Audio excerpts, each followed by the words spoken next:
VinFast, the Vietnamese EV manufacturer that's coming here to America, has been a little quiet recently, but that doesn't mean there's not some news to talk about. Today I'm going to try to bring you up to speed on it. So welcome back to All Cars. I am John. I am glad to be back. And I did do an update on them about 2 weeks ago, something like that, where they were partnering with Premium Outlets to offer a VF8, their middle line EV that's coming to America as a prize. And I didn't get a chance to participate in that. My family had some health problems I had to go be part of and be with them. But there's been a lot of other little pieces of news about VinFast that keep filtering out. This company, first off, I'm not going to give you a whole update on what they are. They're a Vietnamese company. They're moving all EV. They're going to start selling here in America, in Europe, and they're building a factory here in America. I'm really bullish on them. A lot of manufacturers are kind of shoestringing their way in with one model maybe, but VinFast isn't doing that. They're making a big push, building a big factory, planning big things here in America, here in Europe, and I really like what I see. I'm cautiously optimistic, but they've got a long way to go, but they seem to be hitting the milestones they need to.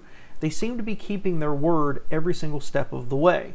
And so I'm really bullish on them. I would absolutely love them to say, hey, come drive one of our cars. But they've got a lot of little news going on. The first one I'm going to cover is that they have had 4 of their top executives leave the company.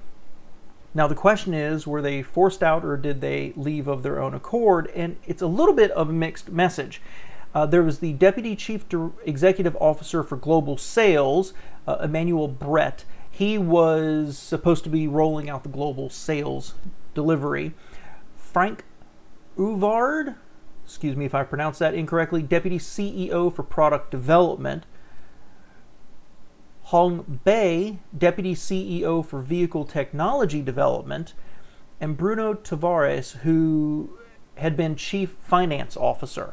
So the Deputy CEO in charge of global sales, rolling out their sales network, Deputy CEO for product development, which they're trying to bring to market, Deputy CEO for vehicle technology development, so the technology in the car, and the Chief Financial Officer already all left. Now, a spokesman for VinFast said that it had ended labor contracts with the 4 with their consent, and that, quote, adjustments in human resources is a common business practice around the world. VinFast is no exception. Now, what's interesting is that there had been a memo, here it is, that was seen by Reuters that said all of the executives had been released from employment for a range of causes related to the quality of their work, but that memo had not been reviewed and was eventually withdrawn. This is really pretty interesting. I don't think it quite scares me, but it's certainly a red flag. This is the kind of turnover at executive level you see in true startups. I reported about Canoo losing a lot of people, including one of the founders. One of them was a former BMW executive who had joined VinFast just in January and was rolling out the overseas network. Another was from Tata, had been developing the whole product line, which I find really interesting, that they're still rolling out their products, they're still developing them, and they get rid of the Deputy CEO. A veteran of Samsung, Faraday Future, and Fisker had joined. There's no information about who's going to be taking over their slots, if they're going to be filled at all. Just seems like a lot of turnover at key points of the business without any information about who's going to be taking over those duties, because it's not like their job was complete and therefore they weren't needed anymore. Item number 2 we'll talk about is very brief. They are moving forward full steam ahead with their factory here in North Carolina. Apparently they're getting ready to start building, which means they have announced they are on track to begin building and releasing the first cars from that factory in July of 2024. Good news for the state, good news for our employment, and good news for being able to bring a lot of those cars to America in a timely manner. Number 3, VinFast has announced that they are going to be bringing a couple of their smaller vehicles here to the US as well. So when they rolled out their product portfolio, they had the VF5, 6, 7, 8, and 9. Now, so far in America, they've only talked about the VF8 and the VF9, which roughly are the size of a Ford Edge and a Ford Explorer, but the VF9 is really bigger than that. They've already talked about bringing the VF7 here, but it sounds like they're going to be bringing the slightly smaller VF6 as well. The VF5 is purely for the European market at this point. Some of these will be built in America. I think the smaller ones will all continue to be built in Vietnam is the intention that they've got right now. But I really like this. So it's going to give a full line of SUVs, very much like Ford's lineup, from the EcoSport to the Escape to the Edge to the Explorer, and not quite to the Expedition. I'm glad to hear this, but it continues that this is a super aggressive company. They're not acting like a startup. They're acting like a full service company that's rolling out in America. You see large companies coming to America and they still come in with 1 or 2 little models. VinFast is going big. Go big or go home, and I love it. The next one is they could build an electric pickup truck. So this is interesting. It's just a throwaway comment, but it's worth mentioning. Chief Service Officer, whatever that does, in the US, Craig Westbrook, told the Automotive Press Association that, quote, "If we decide that's what the market needs and fits our brand especially, I think it is absolutely could. Yeah, it's something we should consider." Now, that is not exactly a definitive, we're doing it and we're developing it, but it is good to know that they're kind of talking about it with the success of the Maverick. They're bringing out these other platforms here to America. As those get released, and of course they've got to work some kinks out and everything else, it's good to know that they're at least thinking about the fact that they could take one of these or one of their smallers and build it out into a truck. Very interesting, because the other trucks we've got right now, like the Hummer or the Rivian or the F-150, the upcoming Silverado, are big trucks.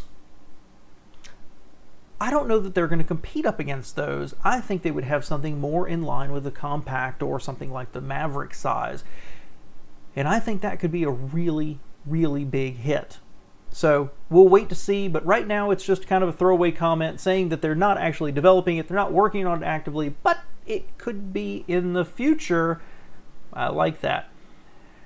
The next thing is that they have begun, and I think they may have them open now, the first sales centers in California. They rolled out, I believe, 50 of them, if I remember correctly, and they're going to be sprinkling them here across the U.S. I don't expect that when they launch it's going to be across the U.S. I think it's going to probably focus on the West Coast and then kind of filter across to us. I personally kind of expect a relatively big push here in North Carolina, maybe in Raleigh and in Charlotte, are 2 big cities, simply because that factory is going to be here. I think it's going to play into some state pride, but that's just my opinion. I don't know that from the company at all, but they have been moving forward, setting up their sales.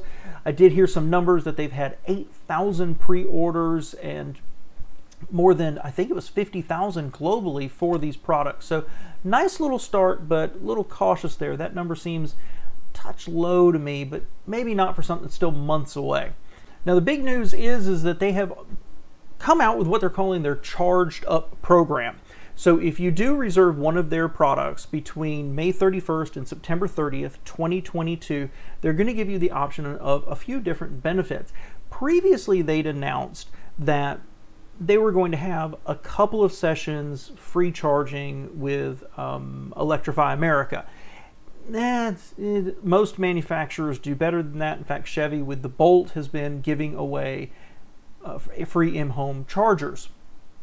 And VinFast listened, and they've come out with this new program, the Charged Up program, where you have 2 options. Option 1 is access to free charging for 3 years, unlimited number of sessions at Electrify America's network, beginning the day of delivery of your new EV.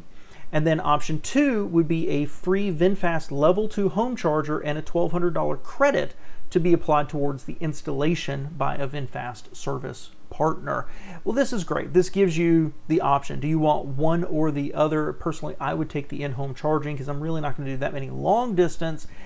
But that's really nice. Now, I will interrupt here and say I've already done 2 videos, one on the pricing that they've announced for the VF8 and the VF9, and a separate video where I did talk about their battery leasing program, because when you buy the car initially, you don't buy the battery. You lease it based on the mileage you expect.